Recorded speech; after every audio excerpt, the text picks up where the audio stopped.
All right, peace, everyone. We are back again with another video. My name is Michael Jordan, aka the Serious Alchemist, and this is The eight generals back again. back again with another video. You know, Tonight we're a little bit late. You know what I'm saying? We was trying to get some videos and stuff together, trying to get a few topics and stuff together. But we got it all together now, and here we are, live, full in effect. You know what I'm saying? So, what was the first topic? The first topic was authentic friendships, right? mm-hmm. Authentic friendships was the first topic. And what we wanted to talk about was like, what are some things that you can tell if you have a true friend? You know what I mean? If you have a true authentic friend, what are some of the traits that you would see in that individual? You know what I'm saying? You got I anything mean, you know what I'm saying? Like because I mean for me, a person is lucky if they find one friend in their whole lifetime. right. I mean in their entire life, you're lucky if you find one friend. That's my opinion. And I just want to know other people's opinion. You know what I'm saying? What they think.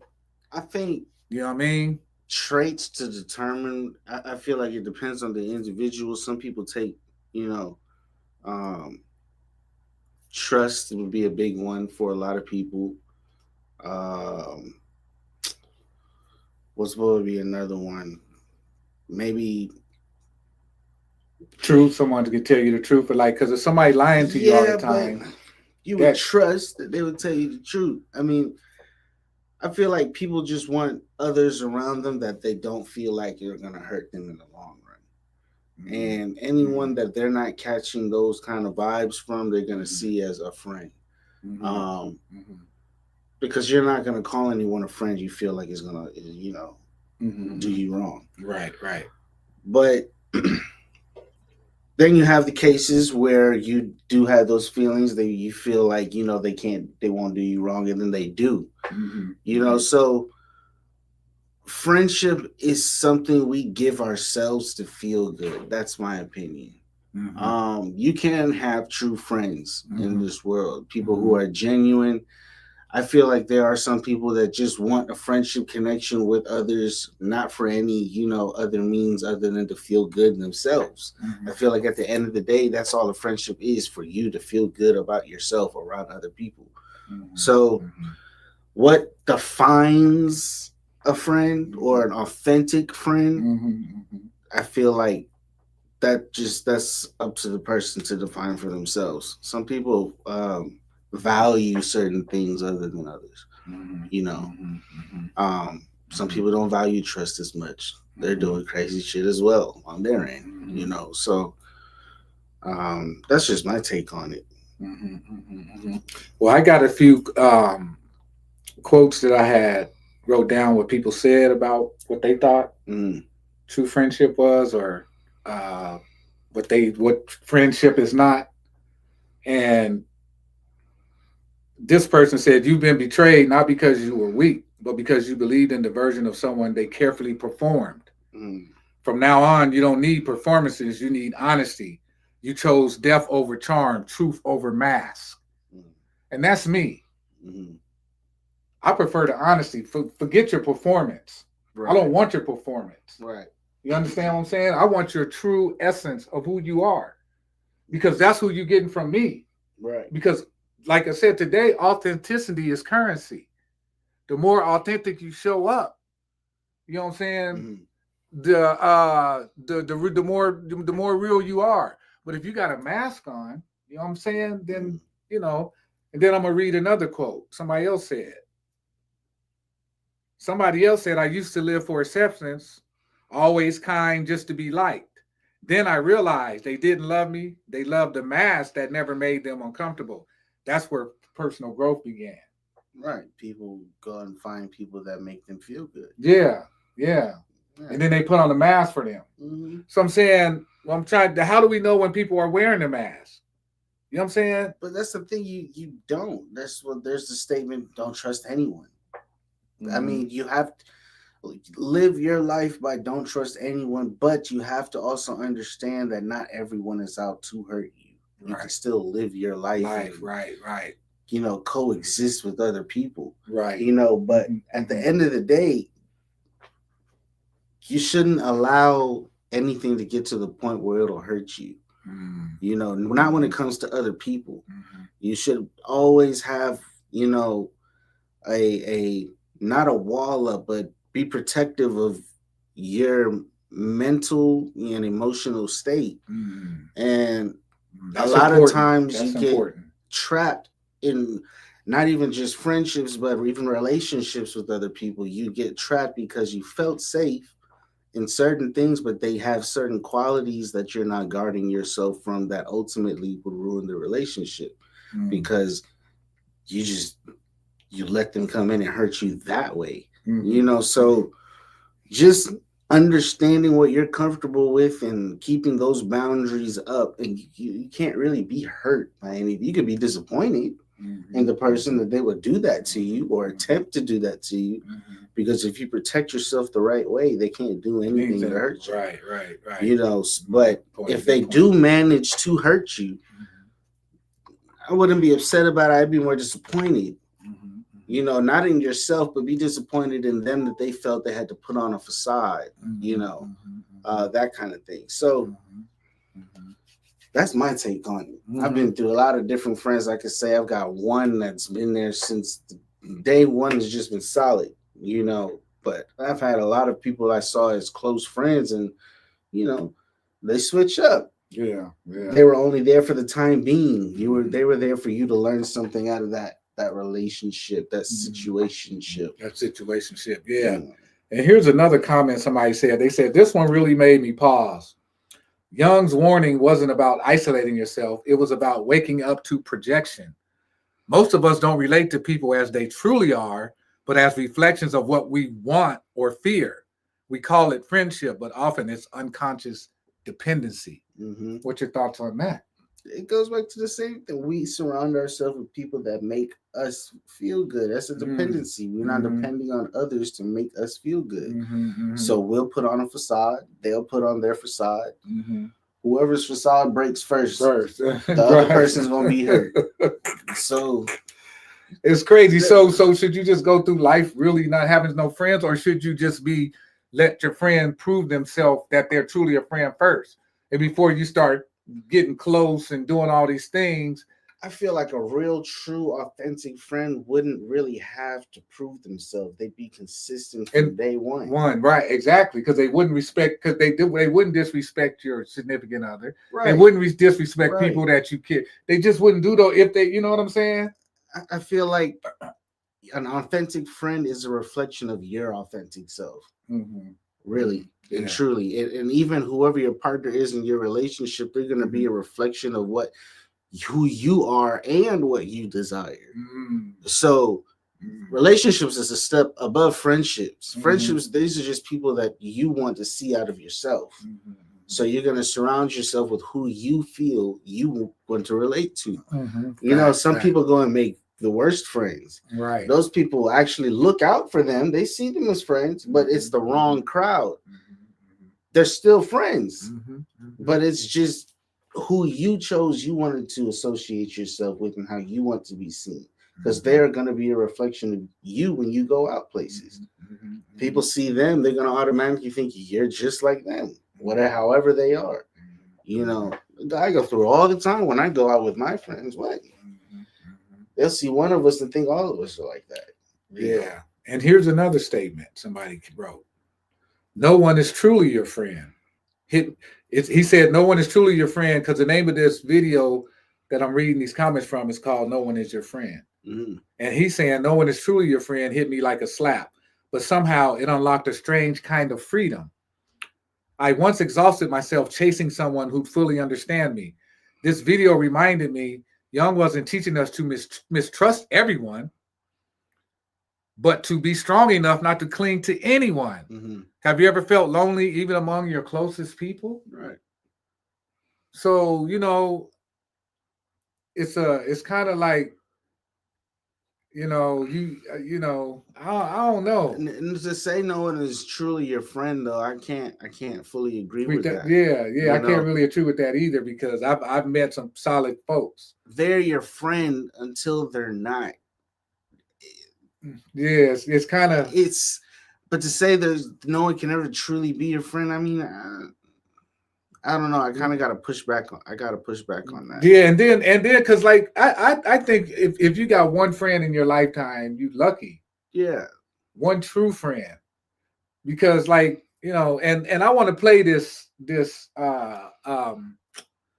video. I can't play it on the screen, but I'm gonna play the sound so you can hear it. Audio. Yeah. The audio. I'm gonna play the audio so you can hear it.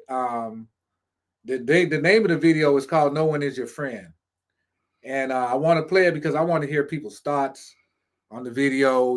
People can leave in the comments how they feel about friendship or whatever and stuff like that. But and what they think authentic friends is. But I'm gonna play this. I think I'm gonna play just a couple minutes of it. You'll get the gist of it from the first couple minutes. And so I'm gonna teach you. So yeah, I'm gonna play a couple minutes of it. And you'll get the gist from the first couple minutes. And so you can just tell me what you think. Do you believe you have true friends? People who genuinely care about you, without ulterior motives? Carl Jung, the revolutionary Swiss psychiatrist, made a discovery that could shake everything you think about human relationships. He unveiled a dark truth. Behind every seemingly sincere smile, there exists a psychological reality that is far more complex and disturbing. Jung revealed that we all carry hidden aspects of personality, impulses, desires, and motivations that we don't even recognize in ourselves. He discovered that we constantly wear social masks, which he called personas, and that true human intimacy is almost impossible when we don't even fully know our own shadow aspects. How many times have you been betrayed by someone you trusted blindly? How many times have you discovered that that special person had selfish motivations? It wasn't a coincidence. Jung mapped the psychological mechanisms that make genuine friendship extremely rare. Prepare yourself for a disturbing revelation about human nature that could forever transform how you view your relationships. 1. The persona, the mask we all wear. Picture this. You wake up every morning and before stepping out of your house, you put on an invisible mask. This mask isn't made of plastic or fabric. It's crafted from expectations, social norms, and the desperate need to be accepted. Carl Jung called this psychological disguise the persona, and he discovered something terrifying. Most people never take this mask off, not even when they're alone. Jung derived the term persona from the Latin word for the masks worn by actors in ancient theater. But unlike theatrical masks that actors remove after... I'm gonna stop right there. You know what I'm saying? Y'all get the gist of it. And I'm sure we've all met people like that. And we might have all of us been those people at some point in our lives. So this is not to judge nobody or to point fingers at nobody. This is just to start a conversation about it so we could figure out, that thin line between who's authentic and who's not. Because authenticity is like I said today, is like cash. The more authentic you are, the more the more real you are. And then in today's social media, with social media at an all-time high, how do you know what's real? Everybody got a gimmick going. Everybody got something going. So, I just want to start the conversation. This is not, like I said, this is not a attack on anybody or nothing like that. It's just want to start the conversation, start the conversation. I'm just thinking about what was said in that video. Mm-hmm. He was talking about the mask, that the invisible mask. That's the part that hit me. Yeah, the part that I mean, to me personally, none of it matters as long if you protect your peace and you protect your mentality and your emotional state. Mm-hmm. who cares if they were a real friend or not? Because at the Mm-hmm. end of the day, it won't really affect you. Mm-hmm. Mm-hmm. They were not able to damage your feeling. We're not able to hurt you because you protected yourself properly. Mm-hmm. If you Good protect point. yourself properly, Good point. how if they're true friends, that's fantastic. Mm-hmm. If Mm-hmm. they're not, That's fantastic. that's fantastic. It's That's fantastic either fantastic. way. Yeah, it's Either way, fantastic either way. Yeah. so Mm-hmm. I just that's the only thing with me. I don't get caught up on true friends and stuff like that too much because it doesn't. As long as you protect your peace, they're just people passing through in this timeline. You may have you may even have a connection with them from the past, from a past life, Mm-hmm. and now they may have been a true friend in a past life and your arch nemesis in this one. So friend is a title that's earned. It can be given and it can be taken away. Mm-hmm. So I don't get caught up on the title of friends. How people treat you and how you what you allow people to do, how you allow people to treat you, that's what matters. Right. Because at the end of the day, you be doing it to yourself Mm-hmm. because you did not prepare properly. Right. Good You point. know. That's a good point. That's a good point. Well said too. Well said. You got to protect yourself out here in these spiritual streets. You do, because it's not just physical streets. Yeah, it's you got spiritual streets too. out here. Spiritual warfare is so serious. Yeah. So serious. Yeah. You got to protect your neck out here, as Wu So Tang would say. serious. Protect your neck. You know what I'm saying? Yeah, and that neck is the throat chakra, where the throat Mm-hmm. chakra is, right? So you know what I mean. You got to protect, and that's another way I learned too, is to tell if someone you're talking to is not telling you the truth. Pay attention to the way their words are coming out, the vibration that's coming out with their words. That's something we never pay attention to. Right. And a person, they start doing this kind of stuff when they talking, trying to clear their thoughts. You know what I'm saying? You can hear when the confidence loses, it disappears from somebody's voice. Yeah. You can feel it leave. Mm-hmm, mm-hmm. And you can feel when they're putting on an act for it too. That's you got to right. trust yourself. Yeah. It's just as simple as that. Trust yourself, protect yourself, protect your voice, and speak up for what you're going to allow and what you're not going to allow. And everything will go smoothly from there. That's my opinion. My opinion. Yeah, that's a good point.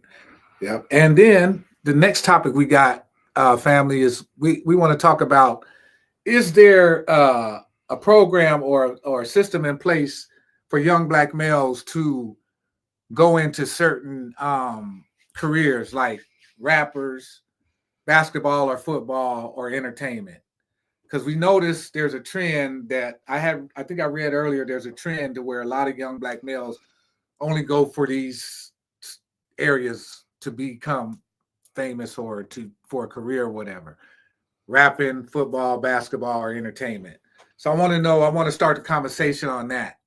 You know what I'm saying? And my son here, which is a rapper, so I really want to hear his opinion. You know what I'm saying? Because he's in that space. You know what I mean? And I want to hear from him what made him want to become a rapper, and why he chose to become a rapper. And you know what I'm saying? If there's anybody out there that's listening or might see this video, they could put down in the description box why they chose to become a rapper, or if they think that there's a plan in place to lead young Black males into those spaces, because it's only 1% of the nation make it in those spaces. So are we led towards towards failure? And does that lead young Black men to victim consciousness, meaning lack consciousness? Always talking about they have lack, they don't have this or don't have that. They go through the world with a lack consciousness. So does it lead to that? So that's what I want this next topic to speak about. Yeah, well, let me pop it. I've been waiting this whole time. I've been waiting for this one right here. So yeah, I want to hear what you got to say. So to start off, what made me want to start rapping? As you know, I've been playing the piano and doing music since 2 years old. Music has always been a part of my life. So I'm already naturally musically inclined. And the more I dived into music, the different genres of music, started even playing around on my computers, blending different genres of music, I realized I have a real talent, a real knack for this. Then I started putting pen to paper and realized I can make the same kind of music with my voice as I'm putting in on these beats and stuff like that. Did my first performance and realized that there's absolutely nothing on this planet that feels as good as performing. For me, I have yet to experience, maybe when I met Janice, my queen, but other than that, I have yet to experience anything that gives me that same rush, that same energy. Got you. To where I could leave that place and still be bouncing off the walls, ready to do more. Go straight to the car, record some music after a performance. That's the kind of energy that I live for that. I live for that. So that's why I became I know that energy you just described, because when I go to an event, like if Black Magic has an event, when I leave that event, I'm still riding off the energy. You just left home. Yeah, because I love that kind of, that's what I love to do. Yeah. I love being around that kind of energy, that kind of people. It's like a spiritual recharge for me, honestly. Yeah, so I know what you mean. I definitely know what you mean. That feedback. So that was the first part. Now, the second part, I wanted to briefly touch on what defines success in the music industry, because you were saying that only 1% make it in that field of music. And I feel like that's just success that they want you to see as success, because those people are miserable. A lot of them are. That's not success. That's not success. Yeah, that's right. That's right. I don't have to be a rich millionaire, billionaire artist. For me, success is going out on stage and being able to perform in front of people and get some positive feedback. They love my music. Gotcha. That's success to me. Right. So people see success differently. Right. Right. So they go into rap avenues, they music avenues, they go into sports, they go into athletics, and it's because it's not that they don't show that we have Black doctors and Black lawyers and stuff, because they show that now. They'll happily put that all over social media and blast it on the news. They do that, but they do not show it in the amount that they show sports, rappers, any of that kind of entertainment business, movies, actors. There's a movie on every day, a movie coming out every other week. There's a basketball game every other day. There's a WWE sport every weekend, and there's football that goes on, and they highlight these Black athletes on there, and they consistently push them through commercials. So now kids are thinking, okay, this is how we become successful. They obviously love us for this. We can do this. We see us flooding them. So let me ask you this real quick. Do you think Black kids are being led into that so they can be seen, or for it to be validation? Because maybe their whole life they wasn't seen. They felt they wasn't seen. They feel they weren't validated. Yes. You know what I'm saying? A lot of kids grow up to want to be rappers, especially because they see the kind of spotlight that rappers get. Right. They can't even go outside without being bum rushed by a mob of fans. That's what they want. Right. They want that kind of lifestyle. They want until they get it and realize it's not. Like all the lights, camera, action ain't what it seems to be. Right. Because now you have to live your life like a movie. As they say, live your life like a movie. The rappers live their lives like movies. Interesting. So they drive. I wouldn't even say drive. It's just heavily influenced by media. That all we're good for is sports and entertainment. We have doctors. We have lawyers. Yes. They mostly show them as women. So the young Black males now, they're only thinking they got those entertainment avenues.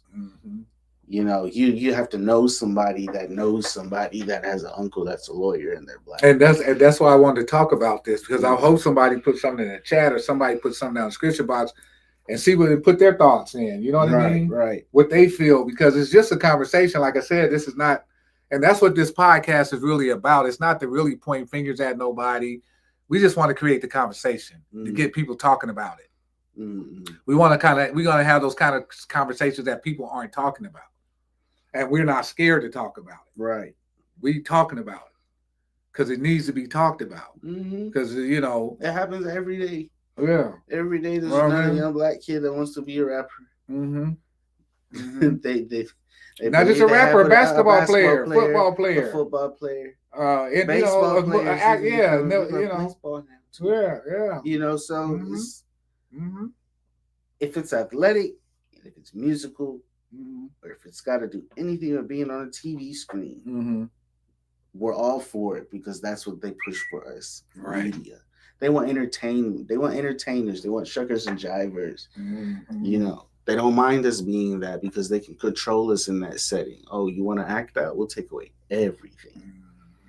Mm-hmm. Kind of hard to control a lawyer that knows the law. Mm-hmm. A bit harder to control a doctor that you kind of got to go see them for your health. Mm-hmm.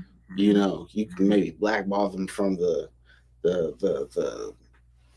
job market. Probably can't find nowhere to work, but Mm-hmm. So you would say there is a program in place to yeah, lead young black absolutely. males into those spaces? Yep, absolutely. 100%. I would say that. Once again, my opinion. I would Right, say that right, right. And all this is our there's a program. opinions. It's all All an this is our agenda. opinions. It's Yeah. planned. Mm-hmm. It's Mm-hmm. planned. But Mm-hmm. as much as they don't want black people in their job markets and stuff like that, or in their businesses, or how hard they fought to keep us out, Mm-hmm. why do you think they just so happily let us flood the entire entertainment industry? Mm-hmm. Let us flood But the but when industry. they do flood it, it's being controlled. Those blacks that are being Exactly. controlled, they're Because you never can happy. control They them. don't never allow you to be rich and happy. It's always some scandal, and the rich, your black men are predators, and your the Yeah, men and women are crazy. So it's this it it's helped, this it's but this that narrative that they're pushing.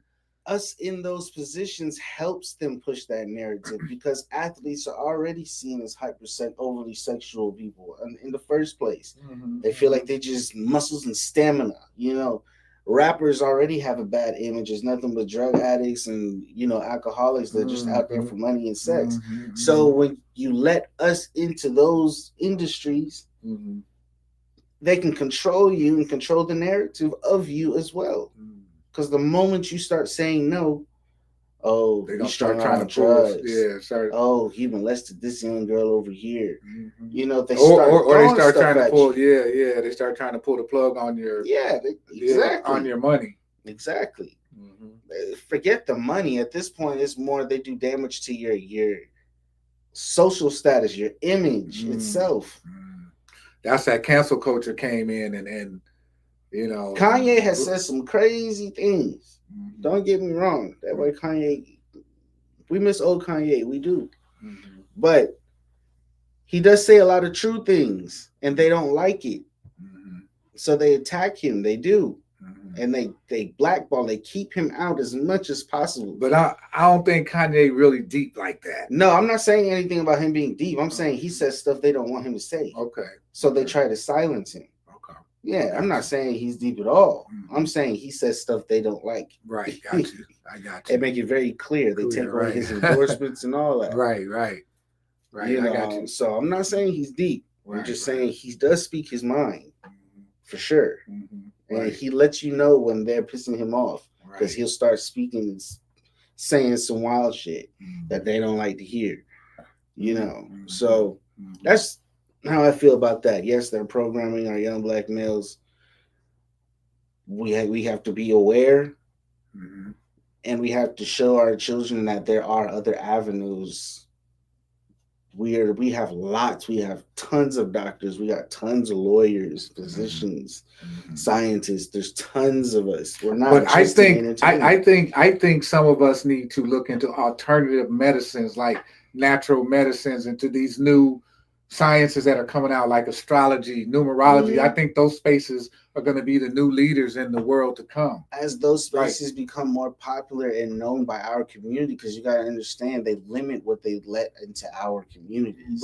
But we got to stop allowing them to let us start bringing this stuff into bringing this stuff in, and that's the reason for this platform, so we could put stuff out there.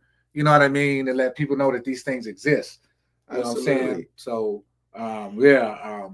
so for anybody that might have just tuned in, we talking about our young black males being led into certain spaces like rap careers, basketball, football, things of that nature, and entertainment.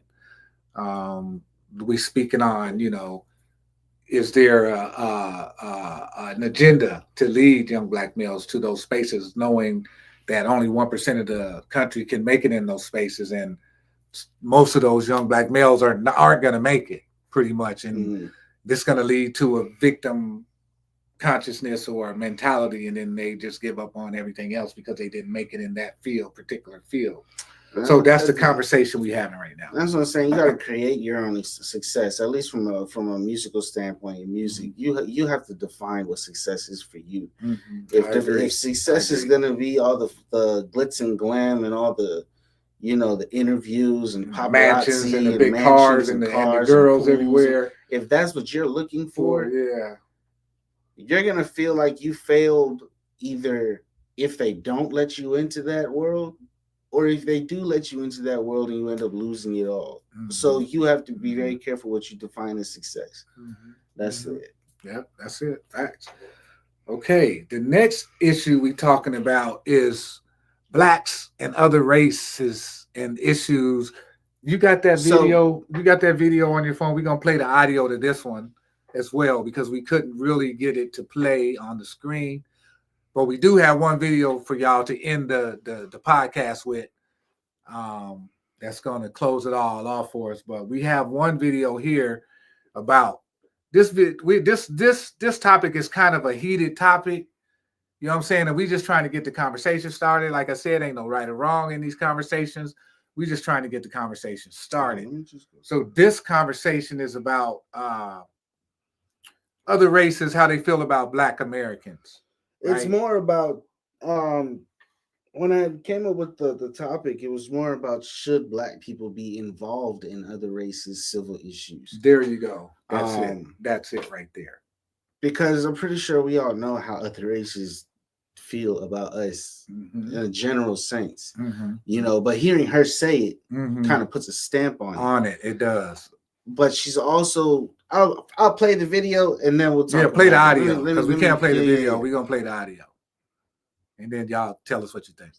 African American community is the only community that has the power in this country to change anything. They are the only one with the experience of civil matter. They are the only one que tenían el esclavo ahí mismitico. They are the only one that are not going to get deported anywhere, and you cannot put them all in jail. So African American community, which is the community that is stepped on by Cubans, the most are the only ones that are going to save the Latinos. And I clap for the African American community that has not come out. Because it is not. I do. We didn't do shit for them. I get it. But I don't. Me and you support, but in masses, we didn't support anything that was going with them. Latinos look at Cubans specifically. I'm not gonna talk about any other community because I'm not part of that community, even though I'm a Latina with them. Cubans talk shit about African Americans. Cubans did not support African Americans. Cubans think that they all victimize themselves, of this, all of that. African Americans are the only ones that are going to save your asses, Latino. So you better start kissing. If you're going to kiss some ass in this country, you better kiss some black ass. African American community. So y'all heard, So y'all heard that, you know what I mean? And I agree with her, me personally. You know what I mean? Because, everybody come to this country and so-called, try to talk about Black folks, shit on Black, all that kind of stuff, you know what I'm saying? But they don't know what we went through over here. And like she did say something in there that maybe they can't kick us out this country. Damn sure they ain't gonna deport no Black Americans out of here because they can't, because they know this is our shit. You know what I'm saying? They can't kick you out of some shit that they know, you know what I'm saying? This is our shit. We the only race of people that can't be deported. But let me finish and let Ski give his thoughts because I could go on and all night. So let me slow down. Let's see what Ski got to say because, I feel like the Black community should be involved in other races' civil issues, simply for the fact that, yes, we do have the experience when dealing with it. Okay. 2. Okay. Melanated beings, period, from all the walks, are better together than separate. Yep, facts. We have to understand that. That's how they keep power, keeping us divided. Exactly, because the people that came up with this system that has fucked everybody up so bad, they don't have that gift of melanin that we have. We have to stay together because they don't care if destroying us will destroy you. They don't care the order in which they destroy. The only way to get our communities together is to come together. It's as simple as that. And to have these conversations. You got to have these like conversations. we having right now. There needs to be a serious conversation on the views of the Black community from these other races, because we don't even have to get into DNA and genealogy. We don't even have to do that. You're descendants of us. You have to understand that they see you like us. You may not be, even if you aren't as dark as we are, they still see you as us. At the end of the day, nothing but workers for their benefit. So the only way to get out from under that is to see each other as allies, as a whole unit. Because if we keep letting them separate us, oh, you're not Black, you're Spanish, and you're not as dark as them, so you can't be Black. But if you go look at the indigenous people of your lands, they're darker than me. You know, so I don't know how else to say it. Yeah, facts. I really don't know how else to say it. That's facts. Yeah. And then, like you said, you made a good point. There's got to be some time, at some point in time, to where we realize we have to come together. Latinos, I don't care, even the white people, especially if you on this frequency. I don't give I don't give a damn what color you are. Me personally, if you're on the frequency, you know what I'm saying? Let's do some shit. Let's change some shit. You know what I mean? But all this, you know, talking about this community, I ain't with that shit. I ain't with that shit. The only way we're gonna build something is to come together. So I'm with what the Latina sister was saying. Y'all my brothers and sisters, y'all my cousins, y'all my family, as far as I'm concerned. You know what I'm saying? Y'all, you know, if y'all gonna roll with that, that's on y'all. But I'm gonna roll with unity, trying to bring it together and try to change this shit. Cause I know what I'm here to do. You know what I'm saying? I'm here to change this shit. So I think another reason she was saying that they need the Black community for their civil issues to see real change is that we're an immense unit when it comes to influence in this country. However we move, the rest of the country moves to fit with it. Yeah, and the whole world follow us. The whole world look at what we do. They dress like us. They talk like us. Exactly. Yeah, so, we lead this thing. And Bobby always used to say, these people they ain't running nothing. They might run around this mob. Bobby said they might run around here, but they really ain't running nothing. We ain't really, because they ain't really seen our true power yet. And that's what they fear. That's why they be pulling down videos off of YouTube and trying to stop. But they gonna always have to do stuff because they can't stop it. It's like an ant trying to stop a tidal wave. But this we started this conversation to say all that shit between Latinas and Black, that shit got to stop. You know what I'm saying? The only way we're gonna have power in this country is come together. If y'all don't see that now, you ain't gonna never see it. If you don't see it now, because you see who's in office and you see what he's doing. So if you don't see it now, you ain't gonna never see it. That's what I got to say. You know what I'm saying? On that. Or you just choosing not to see it. Or you just choosing not to see it. At this point, I feel like you just have to be choosing. Yeah. Yep. Because they've been doing the same thing for decades now. At this point, you just gotta, it's a choice. It is a choice. Choosing not to see. You're choosing not to see it. We can get this last topic and then hit Bobby Hemmett. Yeah, we're going to hit fear leads to anger. The last topic we got for tonight is fear leads to anger. And fear, the acronym I like to use for fear is false evidence appearing real or face everything and rise.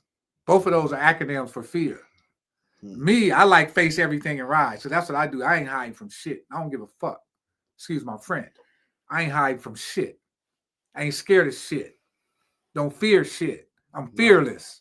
And I have an affirmation that I say, I am fearless. I have within me the power to withstand and rise above any situation.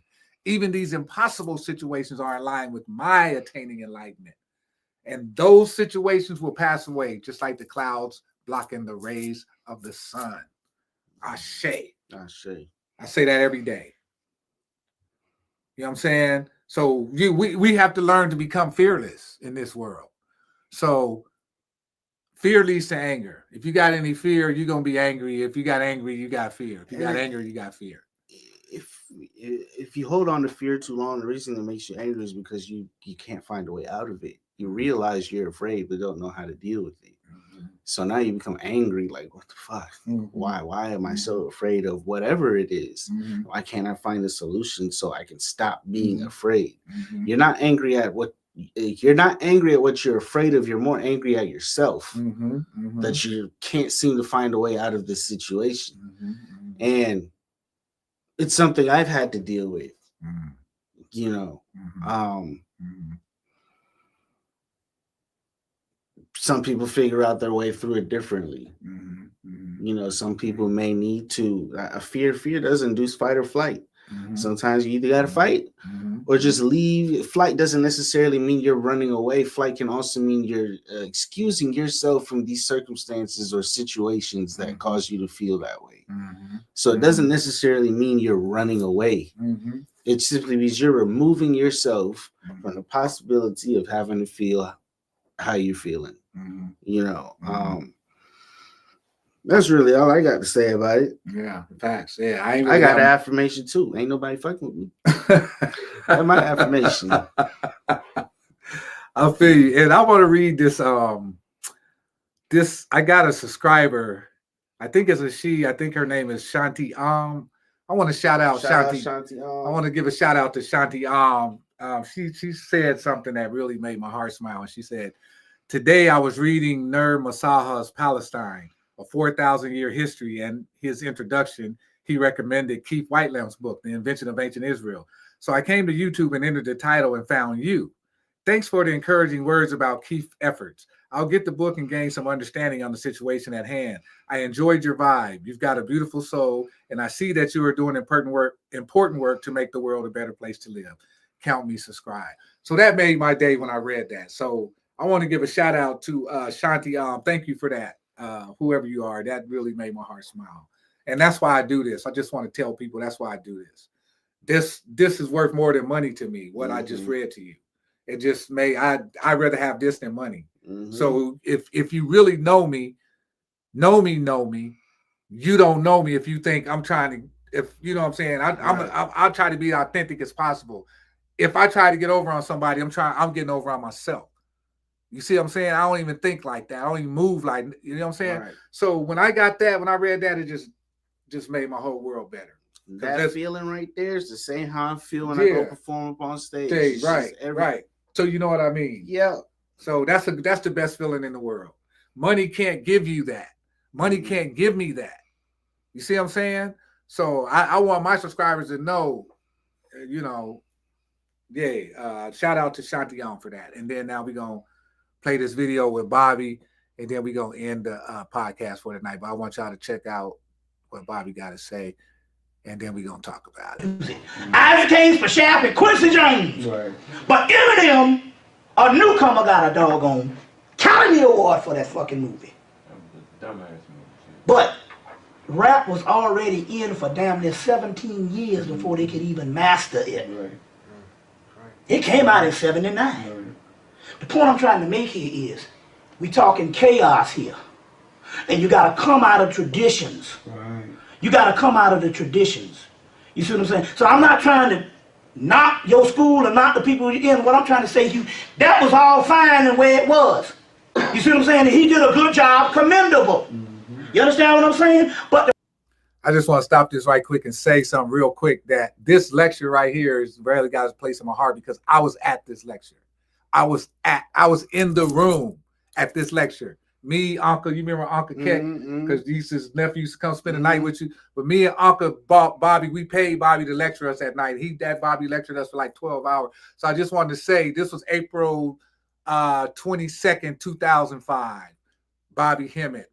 We paid for him to come to Atlanta lecture. So I just want to say that real quick. The point about that here is, if he said you all are supposed to become gods, now it's time to y'all to become gods. So what the fuck you talking about what you did in the past? Come on, let's do it. Let's go into the lecture. Let's do it. No, I'm just saying, you got to understand these things. You can't let the limitations. This is not to compare.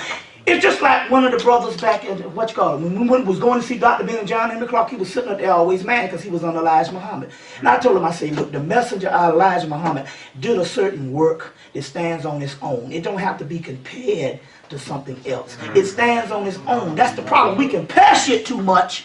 Right. And trying to see whether your teacher was right. It doesn't matter. It's only did you get what he was trying to tell you and what did you get out of it? Right. He only can take you to the bridge. What it was is this here: in any group, there's a certain amount of scientists and there's a certain amount of followers. And some of the people that come up out of there are scientists and some of the people that follow. That's the way any kind of group, otherwise you wouldn't be able to group to exist. Right. You understand where I'm coming from here? But the point I'm trying to make here is you got to become gods. And in this particular case, I'm going to tell you something. There can't be no limitations on your thought. You see what I'm saying? On your thought. You got to check shit out.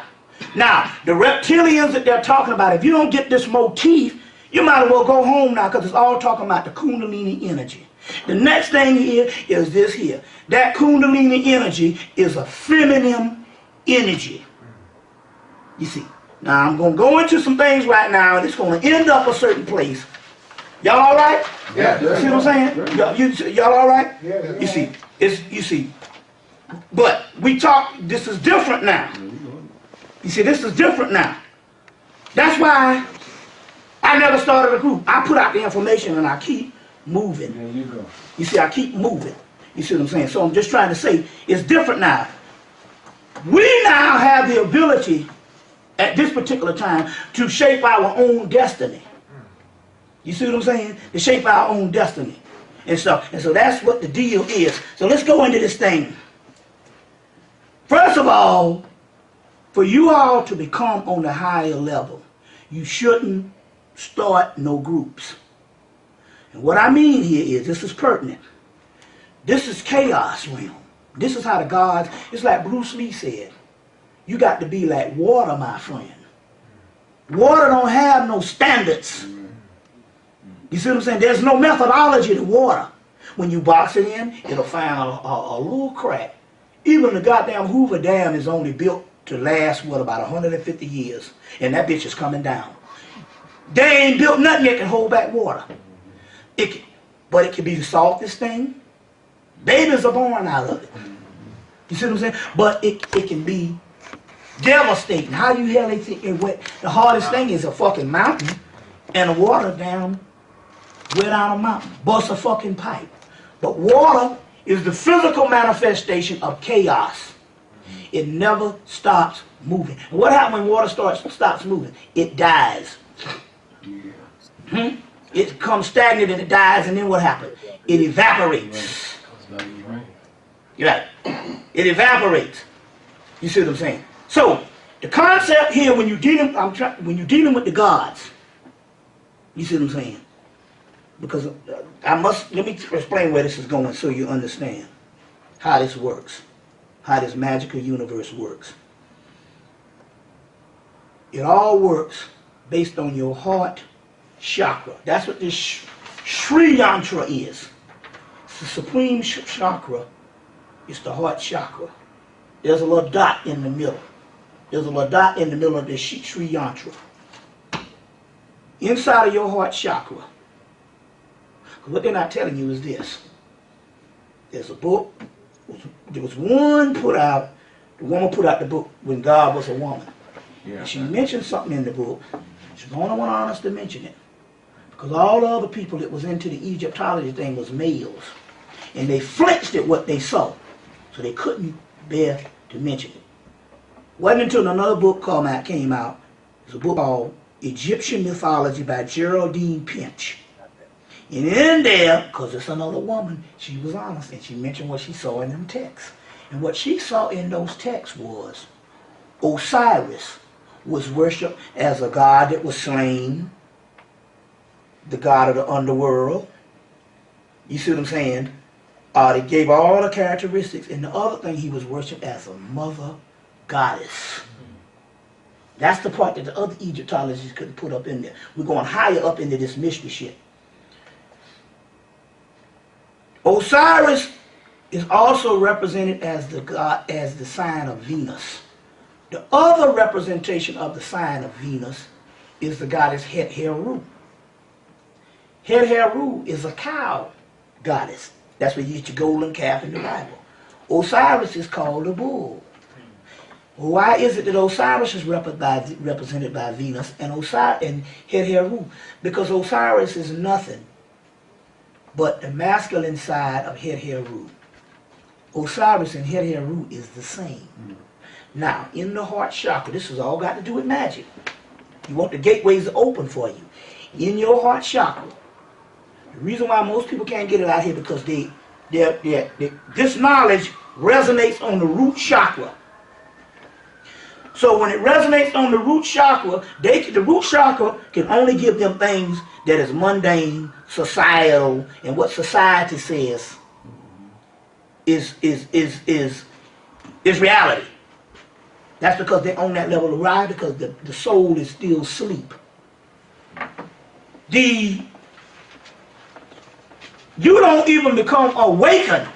The reason why you in here is because everybody in here is vibrating at a certain level of heart chakra.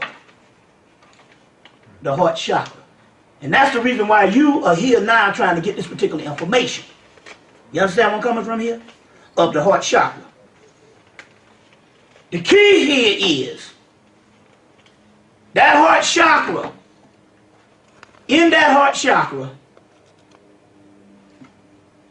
there's an intelligence. And that intelligence that you call, that intelligence decide on whether you go on up to the pineal area or whether you stay resonating. So so the first thing here is you're already awakened to the point that you're not like everybody else out here that's dead.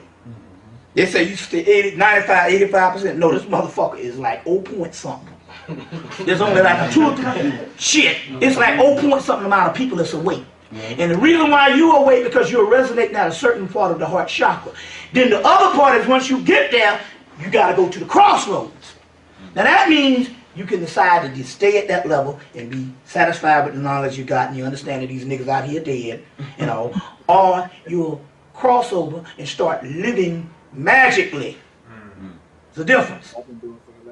And what makes you cross over is this. Inside of everybody's heart chakra is a woman that sits up in there. And she judges. That's Osiris, but in so many words, that's this goddess Lakshmi. That's the Maya thing. There's a goddess that sits up in there. And she judges in your heart chakra on whether you get to the next level or not. So, and so what you have to do to get to the next level here is you have to neutralize all forms of the ego that suggest that you are somebody, that you exist. Only thing exists is your soul. And a series of events that get you to know what your soul is. And the rest of the shit is an illusion. That's why you can't take nothing with you to get to the next level. I just want to put that out there. We're going to go back to that particular part in so many words. Now, let me explain this thing to put this on tape so you understand. The Egyptian or the Canaanite level, most of those terms are generic terms now, which means the energy is chaos. So what used to be called Osiris back then, they put it on the temple walls as principles so you can learn the principles of Osiris. You understand what I'm saying? But it's chaos. It has to keep changing. So what you call Osiris is a generic term, which is a term for knowledge. But to invoke the Osar, you understand, to get the full mastery of that and stuff, you got to call on something else. Why? First of all, it's because it's trying to show you that knowledge is not geographical. This thing here, first of all, it was one planet, one landmass at first. You see what I'm saying? Before you had whatever, continental drift, or some cataclysmic thing to break it up into continents. You understand what I'm saying? So when the Native Americans... End it right there. You're going to end it right there. You know what I'm saying? Yeah, so what you thought about what he said, Ski? He said a lot. Yeah, he did, didn't he? He did. What I mean, like when he was talking about starting groups, you shouldn't be right now. You can't be starting groups and stuff. What you thought about that? I feel like I don't feel like there's anything wrong with the group, but you got to see that group is more than just that. You got to see that as an army of like-minded people. They have to be on their same frequency that you're on. How you gonna know if they on the same frequency? How do you know they on the same That's frequency? gonna take time. You have to get same thing as like when we was talking about the authentic friend thing. That's just something that you just have to kind of try to kind of work your way through. You have to work your way through that. Keep your guards up when making groups because they're going to do something that you don't fully agree with. Everyone's their own individual. Mm-hmm. You can't expect them to move how you want them to move all the time. Mm-hmm. So you have to protect your mental and emotional state. So Mm-hmm. I feel like, yes, you can make groups. You have to know who you're allowing into this group. Mm-hmm. And you once again have to know what you will and will not allow. Yeah, that's true. It's as simple as that. Because they can do something and you can just, you're no longer part of the group, or you go your own separate way. Mm-hmm. It was a learning lesson. You know, but if you're surrounding yourself with people that have the exact same goal in mind, you should be able to maneuver through whatever planning or anything like that to get to whatever it is your goal is. I that's what I believe. Right. Yeah. But I mean, far as me, I think Bobby's right. Like, because from my experience, you just don't know. You just don't know what people got in them. You just don't know. People could be fronting. People could be a whole lot of. You like me. I study and read a lot. The average man can't keep up with me studying and reading. He just can't.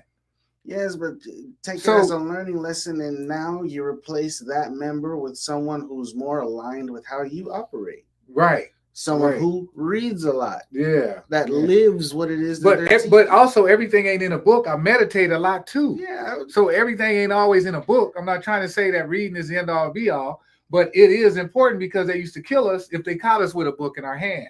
So that tells you how important reading is, because if somebody gonna take your life because you got one in your hand, it must be something about that book.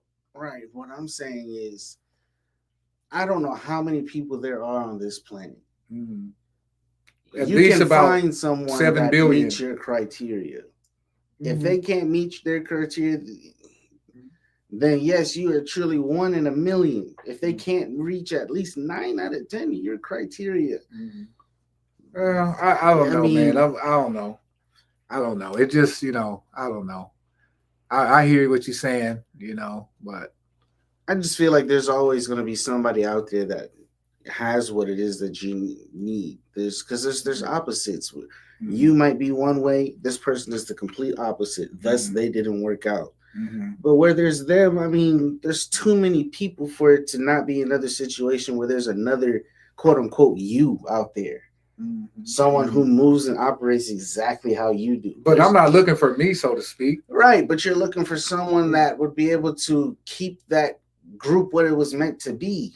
Someone who's actually genuine about it. And there are other genuine people out there. You just have to find them. Or let them find you. Yeah, that's a lot of times they'll come find you. Find you, exactly. Facts. Facts. That's a good point. Yep. So with that being said, family, we're going to end this live. You know what I mean? We appreciate everybody that tuned in. Absolutely. Another great episode. Yeah, another great episode. This is episode 4. We just got through episode 4. We'll be back next week. Same time, same place, same channel. Yeah. You know what I'm saying? So, yeah, look out for us. My name is Michael Jordan, a.k.a. the Serious Alchemist. And if you like a reading from me, hit me up. I'd love to do a reading for you.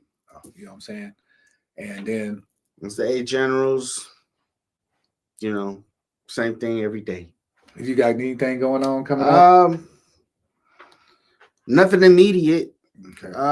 We'll keep you posted. We do have stuff in the works, but nothing immediate. Okay, definitely. Okay. All right, y'all. We out. We'll see y'all next week. Peace.